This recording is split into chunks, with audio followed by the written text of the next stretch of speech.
वो मेरा रिश्तेदार है, मेरा पड़ोसी है। Cut your coat according to your cloth. लेकिन मैं शर्मिंदा फिर एक बार हो रहा हूँ, क्योंकि उसने जो वादे किए वो पूरा करे। उन जो लोगों ने उसको एतमाद दिया, उन लोगों के सामने रहें, वहाँ लोगों की मुश्किलात देखें। इसके बरकस की रोज़ रोज़ रोज़ रोज़ मीडिया में। आप देख रहे हैं न्यूज़ सर इंडिया और मैं हूं अरफाज मडैंग।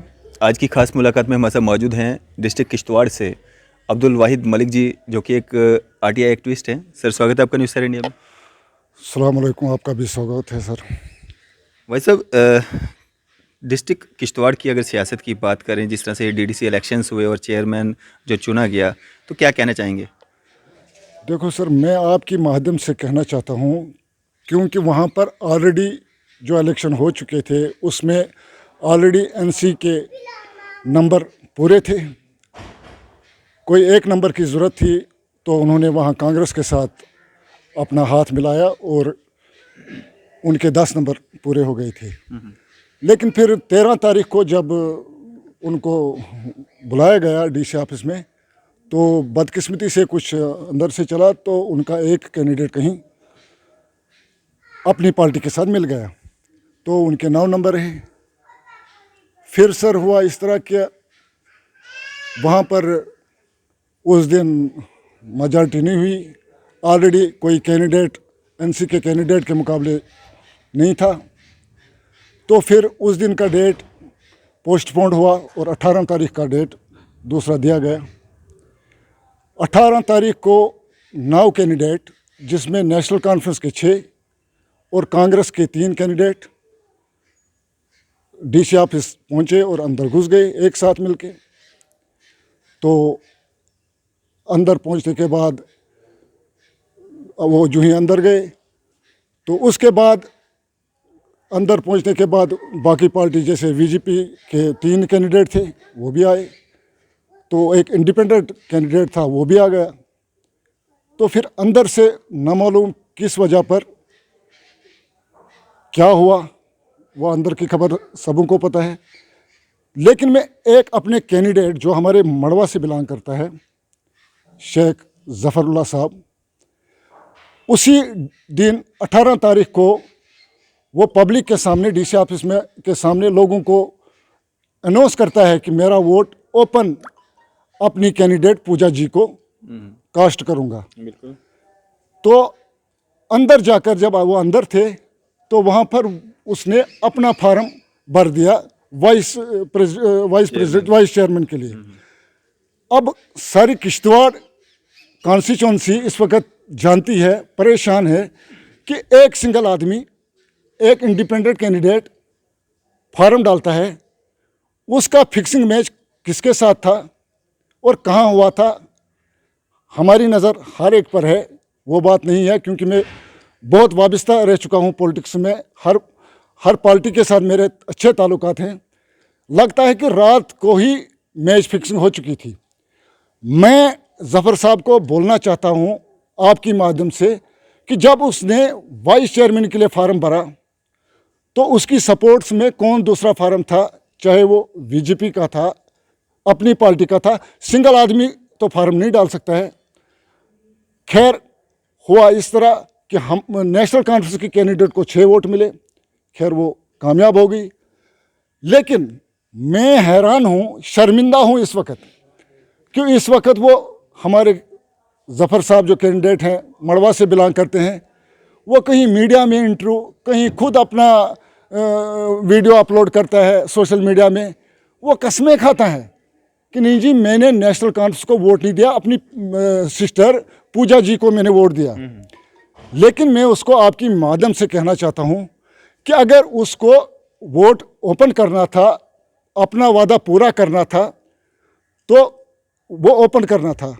लेकिन उससे पहले ही मेरे पास ऑन रिकॉर्ड है सारा, उसने ये बताया मीडिया को कि मैं उसको वोट करूँगा जो मेरे मसाइल और मेरी टेबल पर आकर बात करेगा। जैसे मैं उनसे रिटर्न लूँगा, फिर मैं अपना वोट कास्ट करूँगा। जब 13 तारीख को वो एब्सेंट रहा, जिस दिन सिर्फ कांग्रेस और नेशनल कॉन्फ्रेंस के डीडीसी मेंबरान अंदर गए, उस दिन ऑलरेडी बीजेपी वालों ने बाइकाट किया, उनके साथ जफर साहब ने भी बाइकाट किया। ये पूरी स्टेट जानती है कि 3 जगह पर यही हुआ था। बिल्कुल। ये आप भी जानते हैं, क्योंकि लेकिन 18 तारीख को वोट कास्ट करने के बाद उसके स्टेटमेंट आते हैं, नहीं जी मैंने पूजा जी को अपना वोट कास्ट किया। लेकिन मैं शर्मिंदा हूँ, मैं बहुत ही हंस रहा हूँ कि उसके 2 चेहरे के क्यों? ईमान एक होना चाहिए, चेहरा एक होना चाहिए, 2 चेहरे नहीं होने चाहिए। वोट करना था, जमहूरियत है, उसकी चाहत थी किसको करना था। लेकिन अब लोगों को गुमराह बनाना या ये कि किसी पार्टी को दरार में डालना, ये ठीक नहीं है। बेशक उसने मड़वा से जीत हासिल की, लेकिन जिन मुद्दों पर उसने इलेक्शन लड़े, ऑन रिकॉर्ड है मेरे पास सारा, उसने मड़वा में ऐसे ऐसे सपने दिखाए जो कि वो ताउम्र पूरा नहीं कर सकेगा। मैं as block president, ex block president PDP, मैंने 2-3 बार महबूबा जी को वहाँ लाया। वहाँ पर एज चीफ मिनिस्टर फारूक साहब आए, वहाँ पर उमर साहब आए, वो सपने वो नहीं पूरा कर सका जो इसने इलेक्शन कैंपेन में वहाँ पर लोगों को वादे किए। जैसे मैं आपको एक मिसाल देता हूँ, हमारे हेडक्वार्टर नोपची से 12 किलोमीटर दूर है एक रन्नई एरिया, 8-9 गाँव हैं। इसने वहाँ पर वादा किया मैं बैंक ब्रांच खोलूँगा। और देहरना एक गाँव, 2 पंचायतें पड़ती है, वहाँ पर भी इसने वादा किया लोगों को कि मैं बैंक ब्रांच खोल कर दूंगा। लेकिन हमारी पीडीपी सरकार में एज फाइनेंस मिनिस्टर हमारे द्राबू साहब थे, मेरे पास इस वक्त भी वो कागज़ घर में है, फोटोस्टेट। उसने खिदमत सेंटर वहाँ देहरना के लिए भी सैंक्शन करके दिया हमें, और रन्नई का भी। ये खिदमत सेंटर नहीं, ये वहाँ के लिए बैंक ब्रांच दे दे, हम उसके साथ। खासकर मैं ये वहाँ के लिए उसने बड़ा नारा चलाया, बेरोज़गारी ख़त्म करे, क्योंकि मड़वा में बहुत बेरोज़गारी है। बिल्कुल ये तरक्की का काम करे जो इसने वादे किए, तो हम शाना बशाना इसी के साथ। अब सोशल मीडिया में किसी को बिला वजह दरारें डालना, किसी की ज़ातों पर हमला करना, ये ठीक नहीं है, ये इसके लिए ठीक नहीं है। वही सब दिक्कत कहाँ पे आ रही है? पॉलिटिक्स पार्टी वाले भी कर रहे हैं, पॉलिटिक्स जफरुल्लाह शेख भी कर रहे हैं, दिक्कत कहाँ पे आ रही है? अगर झूठे सपने, झूठे वादे बाकी पार्टियों के लोग करते हैं, वो अगर उन्होंने भी कोई एक वादा वैसा कर लिया तो दिक्कत क्या आ रही है? मुझे दिक्कत कहीं नहीं है, पार्टी वाले सियासत करें, क्योंकि मैं पार्टियों से बहुत वाबस्ता रह चुका हूँ। अगर ये अपने आप को हकीकत में इंडिपेंडेंट कहना चाहता है, तो फिर इसको नहीं चाहिए कि हर पार्टी के दफ्तर में जाना, हर पार्टी के लीडर के घर में जाना, उनके साथ एंजॉय करना, उनके साथ डिनर करना, उनके साथ चाय नोश करना। असली रूप में आना चाहिए ना इसको। अगर ये वहाँ से लोगों को बोलता है कि मैं इंडिपेंडेंट हूँ, फिर इसको नहीं चाहिए किसी बड़े पॉलिटिकल लीडर के साथ चाय पीना, किसी बड़े एक्स मंत्री साहब के पास जाकर डिनर करना। फिर ये ड्रामाबाजी ठीक नहीं लगती है, क्योंकि चेहरा एक होना चाहिए, ईमान एक होना चाहिए। इसमें गलत क्या है? अगर हम कहीं जाते हैं, चाय पीते हैं, बैठते हैं, इसमें गलत तो कुछ भी नहीं है।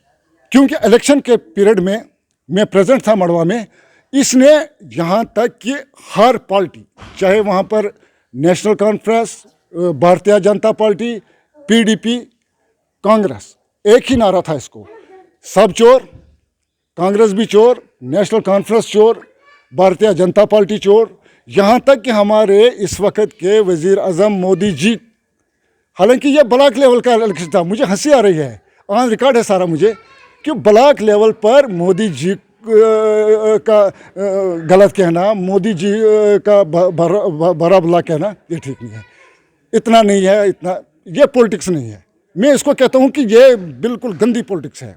मैं आपको उन जफरुल्लाह शेख जो एक इंडिपेंडेंट के तौर पे जीत के सामने आए हैं, जिनको 4000 लगभग लोगों ने, जिस तरह से वो क्लेम करते हैं, वोट दे के जिताया है, तो उन्हीं का क्यों लग रहा है कि वही गलत है, या उन्हीं का दोहरा चरित्र है? बाकी जो पॉलिटिक्स करते हैं, बाकी लोग एनसी पीडीपी जब इकट्ठे हो जाते हैं, एक प्लेटफॉर्म पे आ जाते हैं। रामबन में अगर हम बात करें, पहले एनसी और कांग्रेस का जो था हल्फ हुआ, उसके बाद में अब उन्होंने जो है आज़ाद इत्तेहाद को अपने साथ मिला लिया, तो वहाँ पे वो अलग अलग हो गए। तो ये दोहरा चरित्र तो हर जगह दिखता है, तो आपको ज़फरुल्लाह शेख का ही क्यों दोहरा चरित्र दिख रहा है? ठीक है, आपका कहना हकीकत है, आपका कहना सच है। इस जबकि वहाँ पर किश्तवाड़ में ऑलरेडी दो पार्टियों ने किया था, कांग्रेस और नेशनल कॉन्फ्रेंस ने किया था। आज मैं उसका एक देख रहा हूँ फेसबुक पर, वो बोल रहा है कि मैंने इनको बोला था, नेशनल कॉन्फ्रेंस वालों को मैंने बोला था कि आप मुझे वाइस चेयरमैन दे दे, उन्होंने नहीं मानी। कैसे मानते? अगर ऑलरेडी इसने इलेक्शन इनके अपोजिट लड़ा है, नेशनल कॉन्फ्रेंस को कैसे कबूल करते? अब कांग्रेस वालों ने एक भी नहीं सुनी, जबकि पहले ही बोलता था कि मुझे किसी की ज़रूरत ही नहीं है। इसने हमारे इलाके में वादे किए, कहा कि किश्तवाड़ वाले नहीं सुनेंगे, मैं दिल्ली जाऊंगा, मैं दिल्ली से काम करवाऊंगा। इसको ज़रूरत ही नहीं थी किसी को, इससे पहले भी अब भी।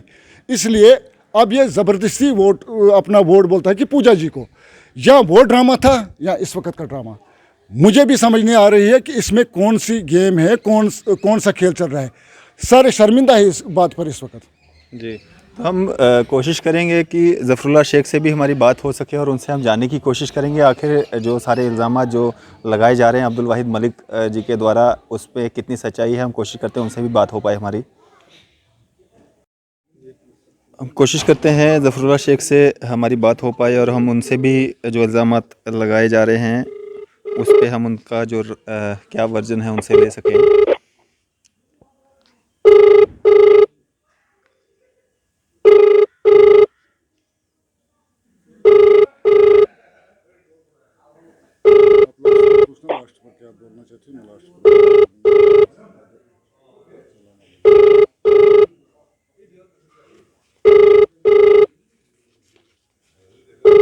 आप जिस व्यक्ति को कॉल कर फ़िलहाल फ़ोन नहीं उठा रहे हैं और हमारा जो फ़र्ज़ बनता है, हम दोनों जो पार्टीज़ हैं उनका जो व्यू ले लें। सर फ़ोन नहीं उठा रहे हैं, बात करने की कोशिश की, अब क्या आखिर में क्या मैसेज रहेगा? अब लोगों ने ही तो उनको जिता के भेजा है, क्या लोगों को ये समझ नहीं है कि अब 2021 चल रहा है, तो इंसान की पहचान नहीं है क्या? बिल्कुल, मैं अब आपकी वसातत से ज़फ़र साहब को गुजारिश करना चाहता हूँ, क्योंकि हम एक गांव में हैं, वो मेरा रिश्तेदार है, मेरा पड़ोसी है। Cut your coat according to your cloth.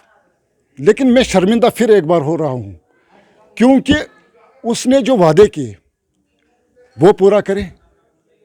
उन जो लोगों ने उसको एतमाद दिया, उन लोगों के सामने रहें, वहाँ लोगों की मुश्किलात देखें। इसके बरकस की रोज़ रोज़ रोज़ रोज़ मीडिया में, सोशल मीडिया में अपनी तकरीरें अपलोड करने से नहीं होता है। लोगों ने उम्मीद से उसको वोट दिया है, वो काम करे। अलबत्ता अगर वो इसी तरह से गलत बयानी, सब कुछ ड्रामाबाजी, तो फिर मजबूर न करें। मुझे सब कुछ पता है, क्योंकि मेरा हमसाया है, मैं उसको घर से जानता हूँ। फिर मुझे भी मत मजबूर करें कि मैं उसकी सारी हकीकत मीडिया के सामने लाऊं। वैसे मैं आपसे आखिर में एक चीज़ और जानना चाहूँगा। हमें सोर्सेज के हवाले से खबर ये भी मिली थी कि उनके द्वारा कभी वोट भी नहीं किया गया था, उनके फादर साहब के द्वारा। इसमें कितनी सच्चाई है? ये तो हकीकत है, ये पूरी मड़वा जानती है, क्योंकि उनके फादर साहब ने कभी वोट कास्ट नहीं किया था। वजह जो भी हो, मैं इस वक्त मीडिया के सामने नहीं बोलना चाहता हूँ, क्योंकि उसने कभी वोट कास्ट नहीं किया है, ये पूरी मड़वा जानती है। वो वोट कास्ट नहीं करता था। जब इलेक्शन हुए, बेटा डीडीसी इलेक्शन में खड़ा हुआ, उस टाइम पे वोट किया? हाँ, वोट अपनी टोपी लेकर फिगर में जाता था, टोपी लेकर जाता था। जब पहले इलेक्शन होते थे तो कभी वोट न उसने किया, कास्ट किया, न उसके घर वालों ने वोट कभी कास्ट किया। लेकिन इस इलेक्शन में कोई घर नहीं छोड़ा उसने जहां अपनी टोपी लेकर। हमने ये भी सुना है कि जब वो वोट कास्ट नहीं करते थे, वो लोगों को भी इस चीज़ के लिए उकसाते थे कि आप वोट ना करें। इसका क्या कारण था? मैं इसमें इस वक्त कुछ नहीं कहना चाहता हूँ, तो वक्त आने पर हकीकत सामने आएगी। चलें, ये थे हमारे साथ अब्दुल वाहिद मलिक साहब, जो कि एक आरटीआई एक्टिविस्ट हैं, और डीडीसी काउंसलर जो मड़वा ब्लॉक के हैं ज़फरुल्लाह शेख साहब, के दोहरे चरित्र पे बात कर रहे हैं। हालांकि ये ज़्यादा बेहतर जानते हैं या वहाँ की आवाम ज़्यादा बेहतर जानती है कि दोहरा चरित्र है या नहीं है, हमें नहीं पता। लेकिन हमारा काम है लोगों के व्यूज़ लेना और उनका जो स्टेटमेंट है वो आप तक पहुँचाना। फिलहाल आप देखते रहिए न्यूज़ सर इंडिया। मैं अरफाज अहमद डैंग, कैमरामैन शाहनवाज के साथ।